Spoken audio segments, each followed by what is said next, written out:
pasti sering mendengar kata paranormal. Fenomena paranormal yang kerap berhubungan dengan dunia lain banyak dikisahkan dari waktu ke waktu.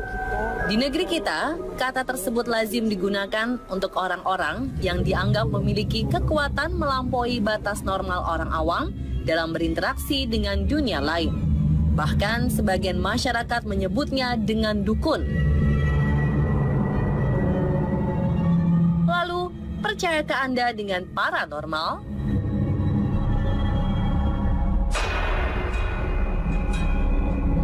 Enggak, 50-50. Pada dasarnya sih saya nggak percaya. Percaya, karena ada latar belakang yang membuat orang tuh bisa mempunyai kemampuan untuk melihat apa yang akan terjadi di depan. Seperti orang indigo itu. Enggak. Saya nggak percaya sih. Dengan segala persepsi tentang paranormal, sebenarnya apakah paranormal itu? Adakah penjelasan ilmiah dari definisi tersebut?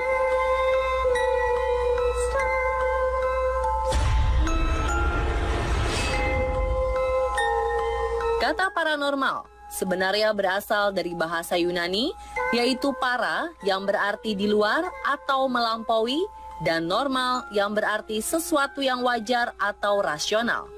Dalam pandangan masyarakat Indonesia selama ini, paranormal kerap diartikan sebagai seseorang yang menggunakan kekuatan indera keenam dalam melihat ataupun berkomunikasi dengan makhluk dari dimensi lain. Untuk menjadi seorang paranormal memang bisa dipelajari.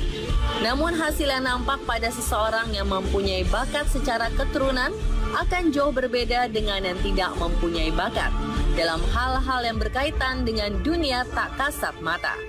Manusia dengan kelebihan yang didapat dari garis keturunan biasanya akan lebih cepat belajar dan lebih mahir dibanding orang biasa yang sengaja memperdalam ilmu.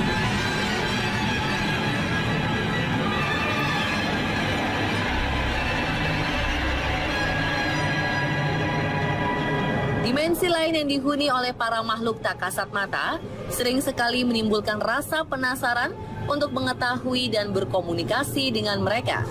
Banyak kejadian aneh yang terjadi di dunia membuat beberapa orang tertarik meneliti hingga menyelidiki hal tersebut. Lalu, seperti apakah perbedaan paranormal dalam negeri dengan paranormal luar negeri? Kalau di dalam negeri ini kan sebetulnya lebih kaitannya dengan kepercayaan leluhur ya. Paranormal dunia barat itu lebih dasarnya adalah psikologis ya kalau menurut saya. Jadi ilmu kejiwaan.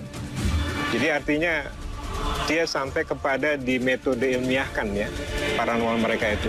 Ya, jadi sampai kepada batas metafisika. Tidak hanya di luar negeri saja. Seluk-beluk paranormal dipelajari dari sisi ilmiah. Ternyata di Indonesia pun terdapat orang-orang yang menekuninya. Salah satunya seperti Dr. Erwin Kusuma. Beliau piawai dalam mempelajari hal-hal kejiwaan yang terkait dengan roh manusia. Istilah paranormal itu memang ada, tetapi penggunaan istilah itu sebenarnya karena tidak tahu persis. Jadi para itu artinya di samping, paranormal di samping normal. Karena dia tahunya normal, ini kok nggak normal, nggak tahu hukum yang berlaku itu yang paranormal itu dibilang paranormal.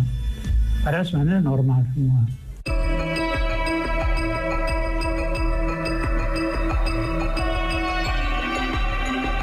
Berdasarkan penjelasan tersebut, bisa dikatakan fenomena supranatural sesungguhnya dapat dipecahkan secara ilmiah yang tidak dipandang sebagai ilmu klinik, mistis, atau hal lain yang menyeramkan.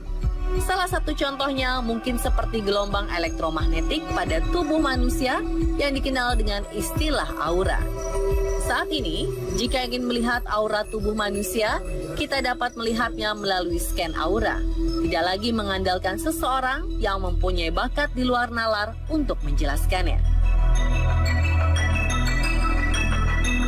Jika melihat paranormal dari sisi ilmiah, sedikit banyaknya akan bersentuhan dengan sebuah kajian yang disebut dengan psikiatri spiritual. Kajian yang menjadi sub dalam ilmu kejiwaan ini telah diperdalam oleh Dr. Erwin puluhan tahun silam. Lalu apakah sebenarnya spiritual psikiatri itu? Nah, kalau psikiatri itu artinya kedokteran jiwa ya. Ya terus dokter, psiki itu jiwa. Kalau berkaitan dengan roh, spirit, nah itu disebut spiritual psikiatri. Kalau psikosomatik antara jiwa dengan badan. Nah, ini psikiatri spiritual antara jiwa dengan roh. Roh fungsinya sebagai programmer, kalau bahasa komputer. Jiwa itu adalah disket, badan itu laptop sama printer.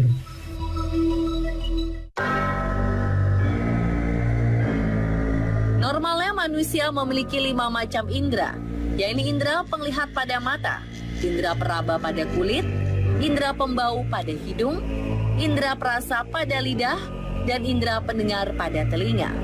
Kelimanya adalah istilah yang sering kita kenal dengan panca indera.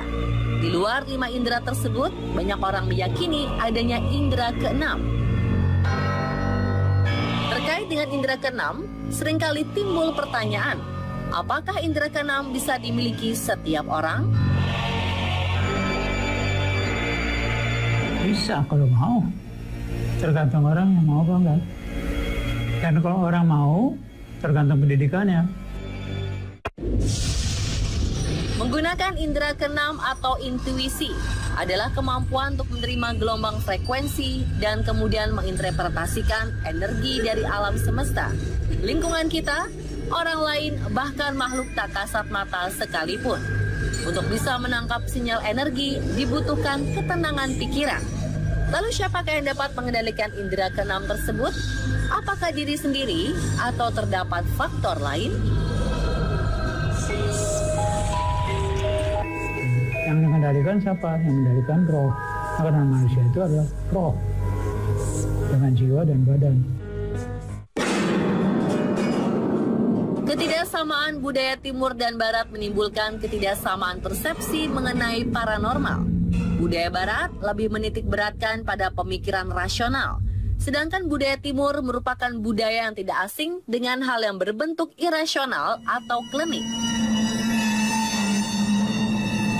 Percayakah Anda dengan paranormal?